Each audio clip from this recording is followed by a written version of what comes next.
জয় মা দয়াময়ী মায়ের জয়। তো মা দয়াময়ীর জন্য একটু গঙ্গা জল নিয়ে এলাম ঘটে করে, এবং দেখো কিছুটা ফুল তুলে নিচ্ছি, মায়ের নিত্য পুজো দেবো তার জন্য।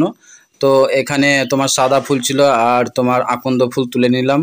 আর প্রভু ভোলা মহেশ্বরকে দেখো গঙ্গা জলে স্নান করিয়ে দিলাম। আর এদিকে মাকেও একটু স্নান করিয়ে দিলাম, মায়ের বেদিতে দিয়ে দিলাম। আর এদিকে দেখো প্রভু শিবকে আকন্দ ফুল আর মায়ের চরণে দুটো সাদা ফুল দিয়ে দিলাম। আর এদিকে তোমার প্রদীপে সলতে দিয়ে দিলাম। আর এদিকে মায়ের চরণে একটু গঙ্গা জল দিয়ে দিচ্ছি।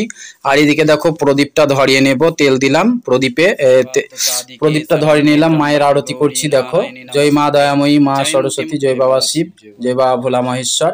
আর এইদিকে দেখো তিনটে ধূপকাঠি ধরিয়ে নিলাম, মায়ের বেদিতে দুটো দিব আর পার্শ্বে মা কৌশিক কালীকে একটা দেবো। তো ঘন্টাটা বাজিয়ে নিলাম। তো আর এইদিকে দেখো সবকে ভালো করে একবার দেখে দিলাম। সবাই বলে জয় মা দয়াময়ী মায়ের জয়।